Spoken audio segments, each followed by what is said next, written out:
જી નમસ્કાર, હું ટીઆર જાદવ. અમારી ચેનલમાં ફરીથી એક નવા વિડીયોમાં તમારું સ્વાગત છે. મિત્રો, તમે બધા મસ્ત છો, મજામાં છો? મિત્રો, ટૂંક સમયમાં જીએસઆરટીસી હેલ્પરમાં ભરતી આવશે ને એનું નોટિફિકેશન પણ આવી જશે. તો મિત્રો, તૈયાર થઈ જાઓ ટીઆર એજ્યુકેશનના સથવારે. તમે પણ સારી એવી તૈયારી કરી અને નોકરી મેળવી શકો. જો સારી એવી મહેનત, પોતાની ધગશ, લગન જો હશે તો 100% તમે નોકરી મેળવી શકશો. તો એના આગોતરા આયોજન પ્રમાણે આપણે પણ જે એની પ્રિપેરેશન માટે આપણે પણ વિડીયો સિરીઝ ચાલુ કરી છે.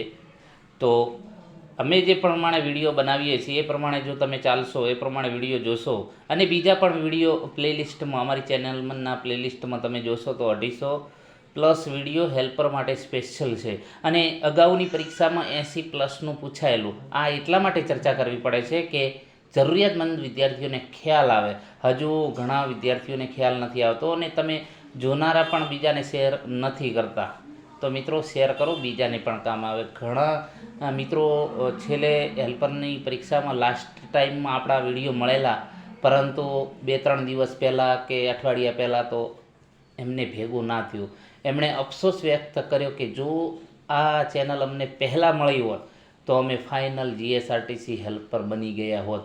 તો એટલા માટે શેર સોરી મિત્રો, એટલા માટે તમને શેર અને લાઈક કરવાનું કહીએ છીએ કે જેથી કરીને તમે લાઈક કરશો તો યુટ્યુબને પણ લાગશે કે ના, આ વિડીયો અમને જરૂર છે. તો તમને અમારા જે વિડીયો છે વધુમાં વધુ મળતા રહેશે. અને શેર કરશો તો બીજા જે જરૂરિયાતમંદ વિદ્યાર્થીઓ છે એમને પણ ફાયદો થશે. તો એ પ્રમાણે મિત્રો શેર અને લાઈક કરતા રહો. સારા એવા વ્યૂ આવે છે પરંતુ તમે લાઈક નથી આપતા. મિત્રો, કોઈક મહેનત તમારા માટે કરી રહ્યું છે તો એને લાઈક આપતા રહો. તો અમને પણ મોટિવેશન મળે કે નહીં, હજુ પણ વિડીયા બીજા સારા બનાવી, જેથી કરીને જે લોકો તૈયારી કરી રહ્યા છે એમને મદદરૂપ થઈએ. જો તમે લાઈક શેર નહીં કરો તો અમને પણ એટલી મજા નહીં આવે વિડીયો બનાવવામાં. પછી તમે મતલબ કે ઘણા એવા વિદ્યાર્થી મિત્રોએ હમણાં મેસેજ કરેલા, ફોન કરેલો કે સર, અમે અગાઉ 4 થી 5 અલગ અલગ બુકો લાવેલી, પ્લસ ઓનલાઈન કોર્સ ખરીદેલો, પૈસા બગાડ્યા, સમય બગાડ્યો, તેમ છતાં અમે નોકરી ના મેળવી શક્યા. અને એવું નથી કે મહેનત નથી, કે સર અમે ડેલી 7 થી 8 કલાકનું વાંચન, 4 થી 5 અલગ અલગ પ્રકાશનની બુકો લાવેલા અને ઓનલાઈન કોર્સ પણ પરચેજ કરેલો, તેમ છતાં એટલું ના પૂછાયેલું. જે હું તમારા વિડીયોમાંથી મને કે 5-6 દિવસ પહેલાં, પરીક્ષાના ટાઈમ પહેલાં મળ્યો, તો એના માટે મને અફસોસ થાય છે કે તમે ફ્રીમાં આપો છો તો પણ મતલબ કે કોઈને એટલી એનું મૂલ્ય નથી. બરાબર? એ તો જેમણે અનુભવ થયેલો છે કે ઓનલાઈન મટીરિયલ ખરીદેલું છે કે ઓનલાઈન કોર્સ, અને પોતાનો સમય બગડ્યો છે અને પ્લસ પૈસા બગડ્યા છે, તેમ છતાં સિલેક્શન નથી થયું. તો એ ગાળામાંથી પસાર થયો છે તો એને જ ખબર છે કે ફ્રી મટીરિયલ જે આપે છે એની વેલ્યુ શું છે. અને આપણે જે મટીરિયલ આપીએ છીએ એ સ્ટાન્ડર્ડ બુકમાંથી બનાવેલા છે પ્રશ્નો, અને જે છે જે સ્ટાન્ડર્ડ મતલબ કે એનાલિસિસ કરીને બનાવેલા જે પ્રશ્નો છે. બરાબર? અગાઉની પરીક્ષામાં પૂછાયેલા હોય ને વારે પૂછાયેલા હોય એવા. તો ચાલો મિત્રો, હવે તમારો સમય ન બગાડતા બીજા પ્રશ્નો જે વેલ્ડર ટ્રેડના છે, જે પરીક્ષામાં 7 થી 8 માર્ક્સનું પૂછાય છે. તો ચાલો મિત્રો, સ્ટાર્ટ કરીએ. વેલ્ડિંગ કરતી વખતે આંખોના રક્ષણ માટે કયા સાધનનો ઉપયોગ ફરજિયાત છે? આ પણ પ્રશ્ન અગાઉની પરીક્ષામાં પૂછાયેલો છે. સાદા ચશ્મા, hand skill, welding helmet, sunglass એક પણ નહીં. તો ઘણા મિત્રો, આંખોના રક્ષણ માટે ચશ્મા, સાદા ચશ્મા લખીને આવતા હોય છે. તો એવું નથી, હેન્ડ સ્કિન અને વેલ્ડિંગ હેલ્મેટ. એના પછી વાત કરીશું, ગેસ વેલ્ડિંગમાં વપરાતા ઓક્સિજન સિલિન્ડરનો રંગ કેવો હોય છે? બરાબર? તો ઓક્સિજન સિલિન્ડરનો રંગ છે કાળો હોય છે. એસિટિલિનનો કેવો હોય છે એ કોમેન્ટમાં જણાવજો જો તમને ખબર હોય તો. જો તમે સારી રીતે તૈયારી કરી રહ્યા હશો તો તમને ખ્યાલ હશે. એ પ્રશ્ન આવી ગયો પાછો. એસિટિલિન ગેસ સિલિન્ડરનો રંગ કેવો હોય છે? તો તેનો સાચો જવાબ છે મરૂન. આ બે પ્રશ્ન તો ગોખી જ લેજો જો તમને ના યાદ રહે તો. બરાબર? આર્ક વેલ્ડિંગમાં કયો કરંટ વપરાય છે? હવે ખાસ આર્ક વેલ્ડિંગમાં કયો કરંટ વપરાય છે? તો આર્ક વેલ્ડિંગમાં એસી અને ડીસી બંને કરંટ વપરાય છે. તો આ ટાઈપના મિત્રો પ્રશ્નો આવે છે વેલ્ડરના. ગેસ વેલ્ડિંગમાં કઈ ફ્લેમનો ઉપયોગ સૌથી વધુ થાય છે? ગેસ વેલ્ડિંગમાં ઓક્સિડાઇઝિંગ, કાર્બોડાઇઝિંગ, ન્યુટ્રલ કે આર્ક? તો તેનો સાચો જવાબ છે ન્યુટ્રલ ફ્લેમ. આ પણ 10 થી 15 વખત અલગ અલગ પરીક્ષામાં પૂછાયેલો છે. વેલ્ડિંગ રોડ પર ચડાવવામાં આવતા પડને જે કોટિંગને શું કહેવામાં આવે છે? તો આ પણ મોસ્ટ આઈએમપી પ્રશ્ન છે. દરેક પરીક્ષામાં આ પ્રશ્ન હોય છે. ફ્લક્સ, વેલ્ડિંગ રોડ ઉપર ચડાવવામાં આવતા જે પડ છે અથવા તો કોટિંગ આપણે કહીએ તો એને ફ્લક્સ તરીકે ઓળખવામાં આવે છે. મોસ્ટ 100% આ પ્રશ્ન આઈએમપી છે અને દર વખતે પૂછાય છે અલગ અલગ એક્ઝામોમાં. વેલ્ડિંગ કર્યા પછી જોઈન્ટ પર જામી ગયેલા કચરાને સ્લેગને સાફ કરવા કઈ હથોડી વપરાય છે? બોલ પેન, સ્લેજ, ચીપિંગ હેમર, ક્લો? તો આ મોસ્ટ આઈએમપી પ્રશ્ન છે, ચીપિંગ હેમર.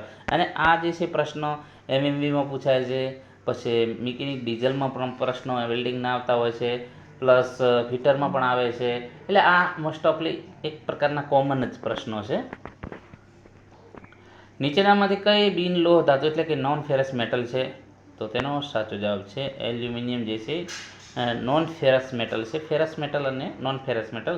તો ફેરસ અને નોન ફેરસ, તો એલ્યુમિનિયમ જે છે એ નોન ફેરસ મેટલ છે.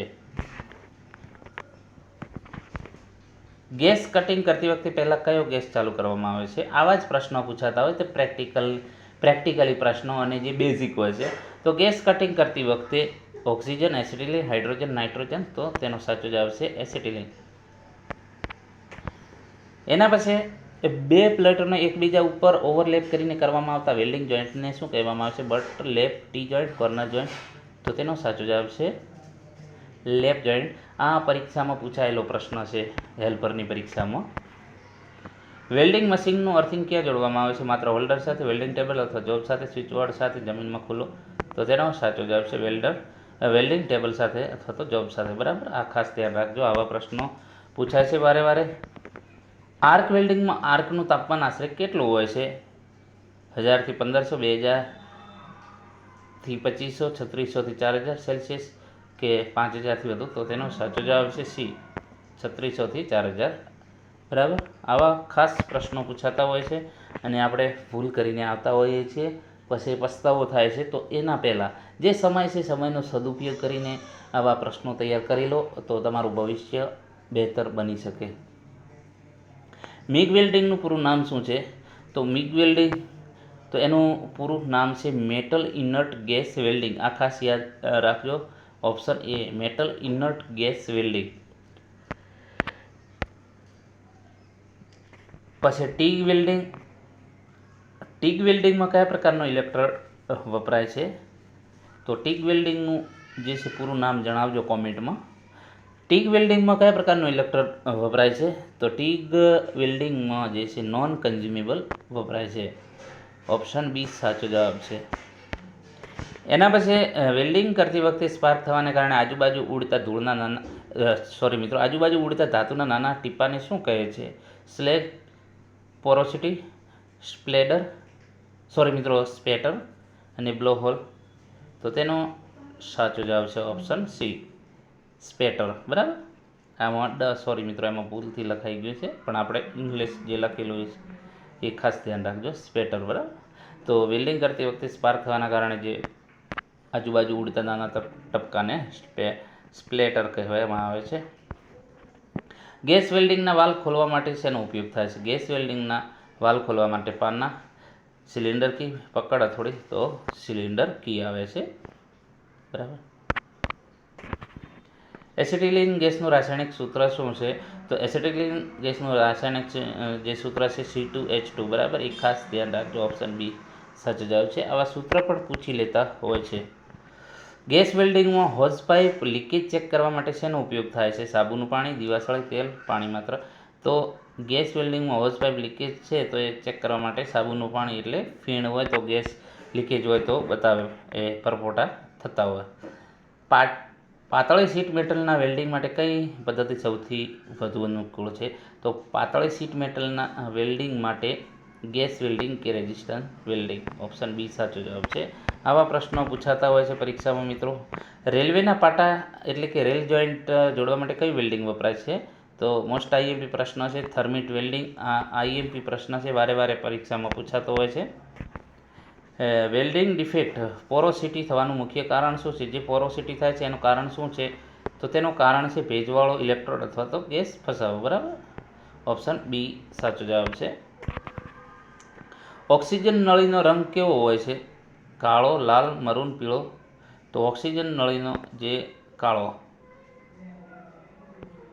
બરાબર, અમુક જગ્યાએ વાદળી પણ હોય છે. એના પછી એસિટિલિન નળીનો રંગ કેવો હોય છે? તો તેનો સાચો જવાબ છે લાલ કે મરૂન. વેલ્ડિંગ એ કયા પ્રકારનો જોઈન્ટ છે?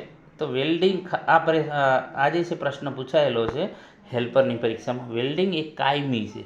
બરાબર, ખાસ ધ્યાન રાખજો કે વેલ્ડિંગ તમે એક વખત કર્યા પછી જલ્દી તૂટે ના, એ પરમેનન્ટ જોઈન્ટ કહેવામાં આવે છે.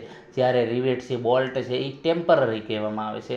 રિવેટ બોલ્ટ જે છે બોલ્ટ, તો એ ગમે ત્યારે તમે મતલબ કે ખોલી શકો છો. અને જ્યારે વેલ્ડિંગ છે એ પરમેનન્ટ જોઈન્ટ કહેવામાં આવે છે. વેલ્ડિંગ શોપમાં આગ લાગે ત્યારે કયા અગ્નિશામક એટલે કે ફાયર એક્સ્ટિંગ્વિશરનો ઉપયોગ કરવો હિતાવહ છે? પાણી, CO2 છે, dry powder, soda, acid, fume. તો તેનો સાચો જવાબ છે CO2 અથવા તો ડ્રાય પાવડર. તો મિત્રો, આ હેલ્પરની આવનારી પરીક્ષામાં તમને ખૂબ જ ઉપયોગી સાબિત થશે. અને હમણાં આપણે ફક્ત એના જે છે ડેમો બતાવીએ છીએ કે આ ટાઈપના પ્રશ્નો તમને અલગ ટ્રેડના પૂછાશે. જે ટ્રેડો આપેલા છે એમાં ખાસ જે ખાસ વધારે સૌથી પૂછાશે તો છે MMV ને મિકેનિક ડીઝલ ઓટોમોબાઈલનો જે છે. બરાબર, એના પછી જે છે ફિટર છે, ઇલેક્ટ્રિશિયન છે, વેલ્ડર છે. આ પ્રશ્નો વધારે પૂછાય છે, તો એ પહેલાં કરવું પડશે.